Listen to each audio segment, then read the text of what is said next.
Salut à tous et bienvenue dans cette sous-partie portant sur les tuples en Python. Les tuples sont des collections ordonnées et immuables d'éléments dans Python. Ils sont similaires aux listes mais ne peuvent pas être modifiés après leur création. Déclaration d'un tuple.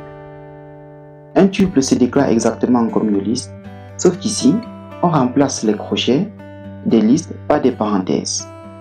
C'est comme nous montre sa syntaxe suivante. Nous avons le nom de notre tuple à laquelle nous affectons l'élément 1 à l'élément n se trouvant dans les parenthèses. Notons ici que chacun des éléments est bien sûr séparé l'un de l'autre par une virgule. Comme exemple de tuple, nous avons mon tuple à laquelle on affecte 1, 2, 3 qui sont les entiers, la chaîne des caractères 4 et bien sûr le flottant 5.0. Tout comme avec les listes, les éléments constitutifs des tuples peuvent être des variables de n'importe quel type. Bien noter que tuple est également un type de variable. C'est ce qui illustre l'extrait de notre code dans Jupyter Notebook suivant. Nous avons notre tuple que nous avons déclaré. Nous avons affecté les valeurs 1, 2.3 et la chaîne DFH. Lorsqu'on vérifie le type de notre tuple via notre fonction type que nous avons vu précédemment, on obtient bien tuple. Accès aux éléments d'un tuple. Comme avec les listes, l'accès à un élément dans un tuple se fait grâce à son index. Comme exemple, considérons notre tuple précédemment construit. Pour accéder à l'élément 2, il suffit d'écrire mon tuple indexé à 1. Alors, c'est ce qui illustre le bout de code suivant. Donc, nous avons mon tuple, print, type, mon tuple. Donc, nous affichons d'abord le type de notre tuple.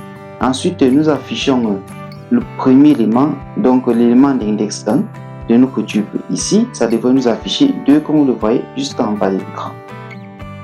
Comme bonne pratique, utilisez les tuples lorsque vous avez des données immuables qui ne peuvent ou qui ne doivent pas être modifiées.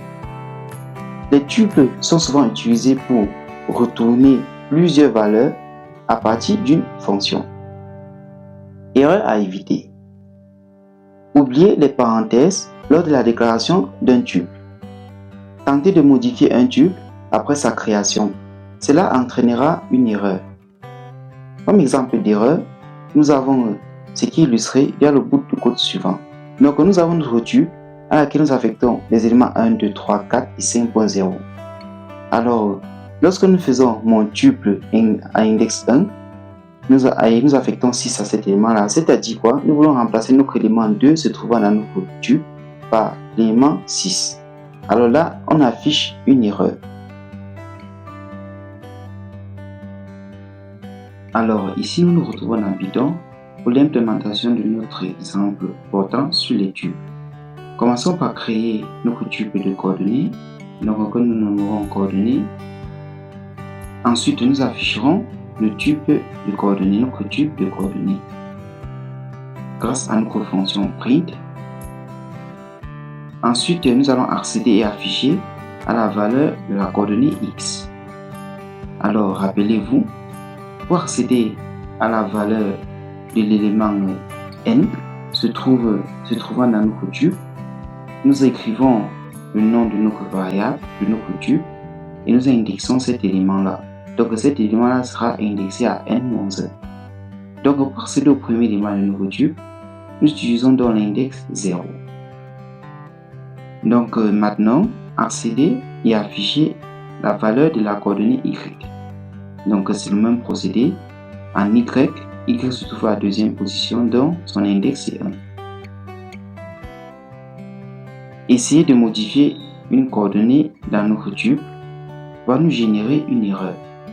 Alors là, nous allons conserver cette erreur-ci dans notre variable e et ensuite nous afficherons tout simplement cette erreur-là. Alors exécutons ce bout de code et apprécions le résultat. Donc ici, nous avons nos coordonnées complètes 3, 5. Nous avons notre coordonnée x qui nous donne 3 qui est bel et bien notre première coordonnée. Nous avons notre deuxième coordonnée y qui nous donne 5. Et ensuite, lorsqu'on essaie de modifier le premier élément ou bien de changer la première coordonnée de notre tuple, nous obtenons cette erreur-ci.